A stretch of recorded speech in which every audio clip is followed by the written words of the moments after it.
What's up, guys? In today's video, I'm going to be talking about Parfums de Marly's new fragrances that are priced very highly. I've heard a lot of negative things about them, but I haven't smelled them. So I kind of tend to see that the hype is normally dislike for these Parfums de Marly fragrances since they are so expensive. Me, as of right now, I am also not the biggest Parfums de Marly fan, so we'll see how this goes. Obviously, I'm going to be honest about this. I did get these samples for free. I didn't pay for them. And the name of them, I don't even know what the name of these are. I know one is like Carios. You know what, I'm just going to go ahead and... there you go. I know one's Carios. And that's pretty much all I know. One's a red, blue, yellow. They're like the Power Rangers of Parfums de Marly. But yeah, let's go ahead and get started with smelling them. I don't think I'm gonna talk too much about the notes unless it brings them up. The one I'm interested in is the red one, so I will do that one last. If they have colors, they do. So this one, for some reason, it makes me feel this is gonna be Valero. This kind of puts me in the mood that it's gonna be like a Nordic Fougere by Dunhill. Maybe it's just, I think it's probably just the color. I don't really know the notes at all. So let's go ahead and spray that on the back of my hand.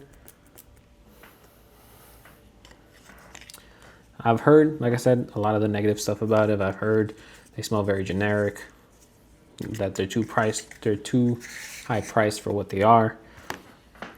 That's possible. I haven't really tried them, like I said. And I'm not really the biggest fan of Parfums de Marly fragrances. Only Herod, but I did get rid of my Herod bottle. Okay, so it's not what I was expecting. It's not like a Nordic Fougere from Dunhill. It is, I see what people say, it is more designer leaning. I don't know if it's like an apple note or something in here. Or, yeah, there's some kind of note that does kind of remind me of designer fragrances, kind of in the vein of like Invictus. Or just that kind of popular DNA that's out and about right now. These are fragrances that already are on discounters, I believe, because of all the hate from the retail price. I think like $500 each. But yeah, this would put me in something like a YSLY or Toilette kind of thing. Like that, plus like an Invictus DNA-ish. That's kind of what that is. Yeah. Does it say any notes? Nope, no notes. Eragon is the red one, I think. Actually, hold on. No, I think Eragon is the yellow one. Yeah, I think this is the yellow one. So let's go ahead and get this one sprayed.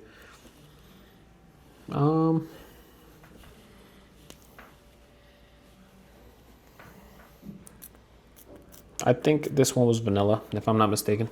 Or it seems like it would be, just because it's yellow.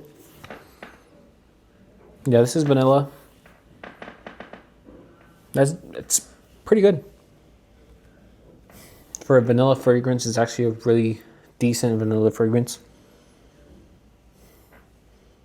Fresh, slightly powdery. This will kind of get you in the mindset of kind of like I kind of always go back to this fragrance, but like a Cologne Blanche from Dior. It's kind of similar with a more pronounced vanilla. Not bad. I actually think I prefer it more than the first one. So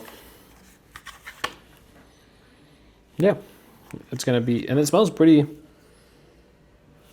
luxurious. Maybe like a cinnamon, like maybe a little bit of cinnamon too. It smells kind of like a vanillic take on Angel Share. Actually, I think that one's pretty good. All right, and let's get Carios, which is the red one. This is the one I was most excited about. I don't know why. It just seems like the most interesting to me.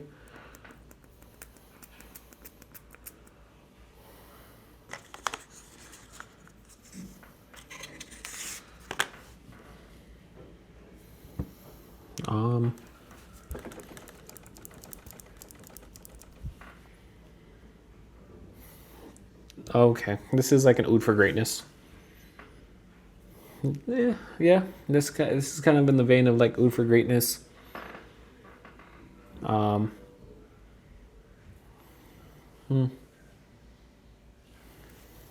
like that BR540, like DNA. That's what this is. If I had to pick in between Haltane, is that Haltane? Am I thinking about? Yeah, Haltane. That's for Parfums de Marly. Oud for Greatness or BR540. I mean, I guess I would pick this because it's similar to the DNA. Or I might go. Actually, I might go Haltane because that's a pretty decent take on it. This does remind me of that kind of style DNA, like a BR540 take on the DNA. All right, so I'll go ahead and rank them. So at the number 3 spot, it's going to be the blue one, Valero. At the number 2 spot, it's going to be Carios. And at the number 1 spot, it's going to be Eragon. Which I honestly thought out of all of them, the yellow one, Eragon, would be the one I would least like. But to me, if I was going retail and which one would be worth, well, would I spend $500 on that? Probably not.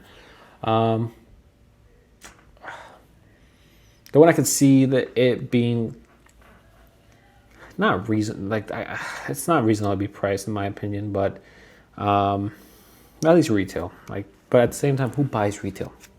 Like I get people who are complaining a lot about the retail price, but really, who buys retail? Their prices already went up for all their other fragrances. I can see this going on discounters for around the same price as their other fragrances. But if I were to spend my money on any one of them, and I had to spend my money on any one of them, it'd be Carios. Is it Eragon? No, Eragon. It'd be Eragon, just because it is similar to like a Angel Share, but more vanillic. I'm not the biggest fan of vanillic, but I am a bigger fan of Angel Share. But if I had to choose in between Angel Share and this fragrance, I would go with Angel Share. If you really love vanilla and it's one of your favorite notes, maybe you might prefer Eragon a little bit more. So, yeah, those are my thoughts on these 3 fragrances from Parfums de Marly. Let me know what you guys think about them if you've smelled them already. Honestly, I was at all those stores in like Neiman Marcus, Saks Fifth in New York City, and I didn't see any of the new bottles out there. I don't know if they're just like exclusive to Parfums de Marly right now. I have no idea. I just know I didn't see any of them. But yeah, that's all I have for you guys. Let me know what you guys think about these fragrances. I will see you guys on the next video. Have a good one, guys.